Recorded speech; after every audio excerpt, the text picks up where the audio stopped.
Let's get to the fun stuff and talk dogs. There are 7 breed groups.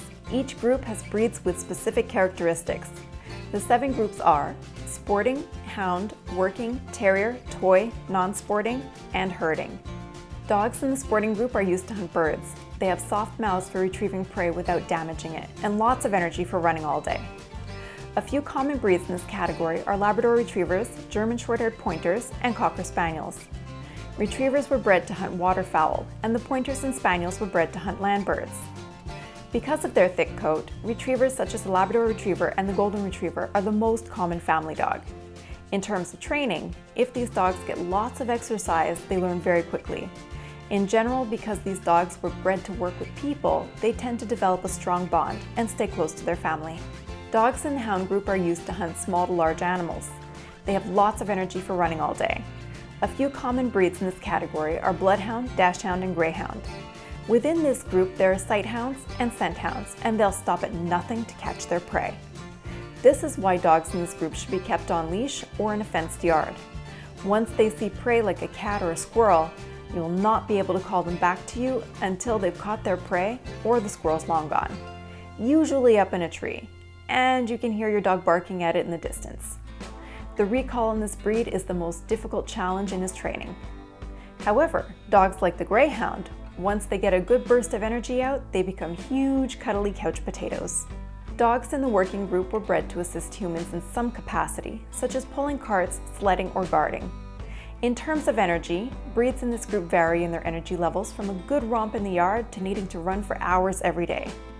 A few common breeds in this category are Husky, Great Dane, and Rottweiler. In terms of training, breeds in this group require a firm hand and lots of socialization. Training and socialization is required to prevent these dogs from potentially becoming dangerous. Huskies require an immense amount of exercise each day. They have a tendency to want to escape and commonly jump fences to get out.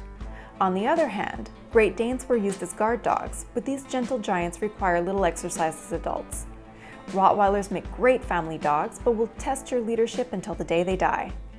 Because these dogs love to work closely with people, they're fun to work with, and their intelligence and capacity to think independently will keep you on your toes. Dogs in the Terrier group are feisty and full of energy.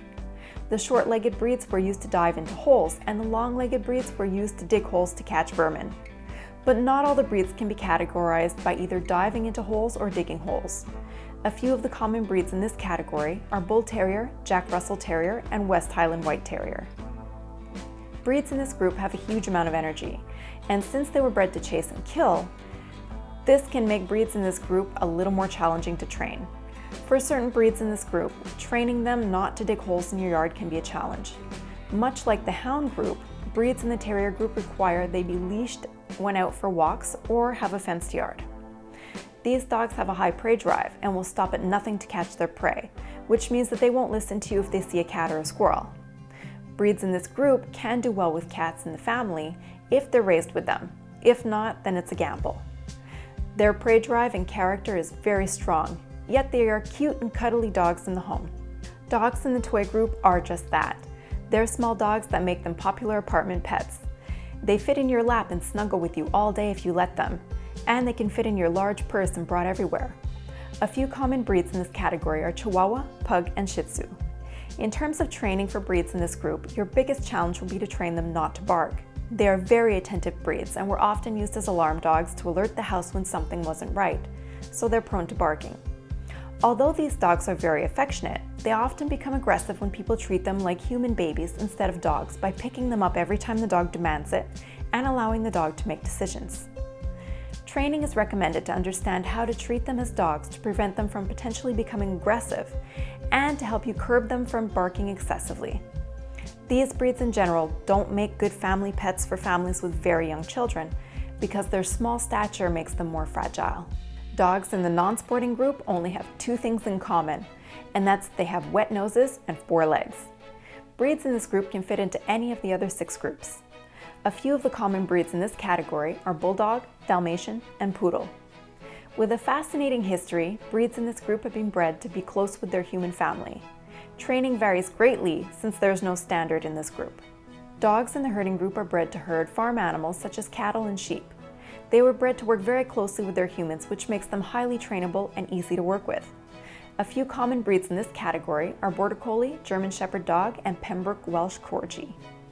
Breeds in this group have tons of energy and require a job, or they might start herding your children. Herding includes nipping at your heels to get you moving. Everything mentioned is the general rule, but there are many exceptions. Here's your homework for this week. Take the time to look up each breed group in more detail. Remember how I asked you about your home, family, and lifestyle? Well, keep this in mind as you look through the breed groups and their characteristics. Next week, we'll continue with breed sizes, fur, and age.